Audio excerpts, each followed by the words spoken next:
Hi, and welcome to week 3. This week, we're going to be thinking about what it means to design culturally and linguistically responsive instruction. And it's an important framing week as we begin to work on the unit plans and think about how to put some of the methods we'll be learning about in this course into action in a meaningful and integrated way. We're going to begin the week with some framing concepts. And I wanted to start by talking a little bit about how I understand what it means to be a culturally and linguistically responsive teacher. So for me, there's 4 components that make for a culturally and linguistically responsive practice.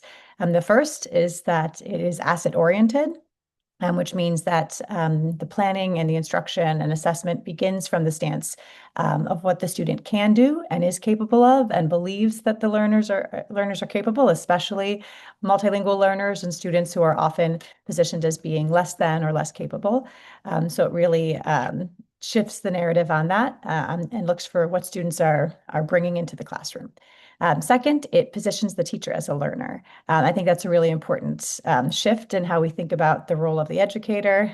So recognizing that when you have multilingual students in your classroom, you may not speak their language, right? You may not know everything about their culture, about what they're bringing into the classroom. And so in order to effectively serve those students, you need to learn, right? You need to learn about them and their background and their interests and expertise. So it really shifts that in a meaningful way and in a powerful way for our teaching. It also centers the needs and strengths of culturally and linguistically diverse students who too often are not at the center of the curriculum and of curricular decisions and instructional decisions. So it's a way to kind of rethink who are we prioritizing and what are we making essential for our curriculum. And finally, it seeks to dismantle systemic racism and societal inequities. So it isn't just about feeling nice about culture and language. And isn't it great that, we're a multilingual, multicultural world, or even a multilingual, multicultural classroom. But it's really about seeking to dismantle systems of oppression, which are important now more than ever, to fight back against these systemic inequities and work for a more equitable schooling and society, especially for the most marginalized among us. And so that is kind of my big picture framing. You are going to be diving into some of these ideas through the readings and the videos for this week. So first, we tackle the question, what is culturally responsive teaching? So you'll read an article from Education Week that frames culturally responsive teaching and some of its history. You'll also watch a short video from Dr. Gloria Ladson-Billings, who is one of my professors at the University of Wisconsin-Madison. And she's incredible and talks briefly about how she thinks about culturally competent teaching. And you'll also watch a brief video from Sonia Galaviz, who is a Teaching Tolerance Award winner way back in 2011, that she just has a short video that talks about her approach to teaching that really centers her students and their families.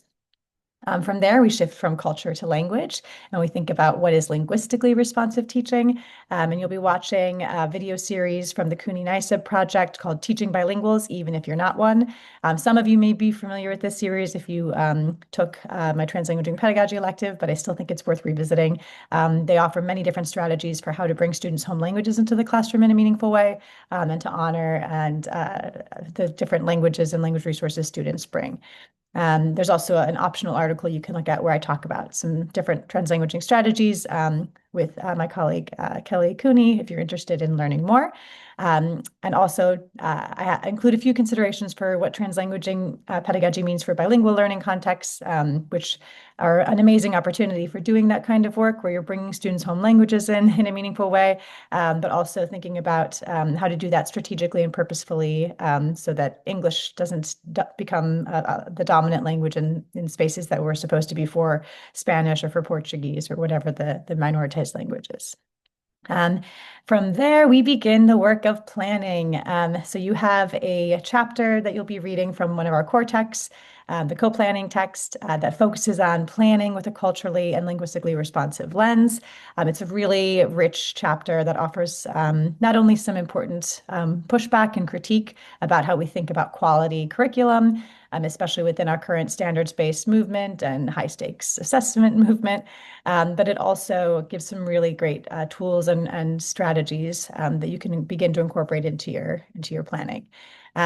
There's also an optional read from Dr. Goldie Muhammad's book about culturally responsive literacy. We use her framework in the lesson plan template, or the unit plan template. So if you'd like to kind of understand where it comes from and understand it a bit better, I encourage you to skim the chapter. It's a great read. Her whole book is fabulous, but you can also engage with the unit planning without that reading. And so as you move into the assignments for this week, you'll be discussing and applying what you take away from the readings and the viewings, and then you'll begin working on your unit plan project. So you can see as you get to the bottom of this page, I have an overview video where I talk through the unit plan template for you. And you can see the assignment description and rubric. The way that I structure this course is that we're slowly going to be working on the unit plan, and I've tried to color code everything so you can follow that as we go week by week. So this week we're working on some of the framing ideas. And I also put you in groups within a Google Drive account. And so you will begin to work on your own unit plans within that document, within your Google Doc that has your name on it in the group. And then we'll use those groups to be able to give feedback. I'll give feedback and ask questions and comments within there. And then you can do that as well with your peers at different points in the course.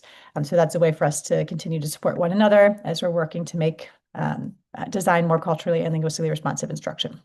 And I do want to add, you don't have to design a unit that is separate from your curriculum. In fact, I encourage you to work with the resources that you currently have, because that's the reality is most educators today are given a curriculum that they are teaching. If you're able to design something yourself and teach it, great. But if you work with it within the confines of a curriculum, I encourage you to take something that you already will teach or have taught and see how you can make it more responsive to students, how you can add scaffolds, how you can think about making it more culturally and linguistically responsive.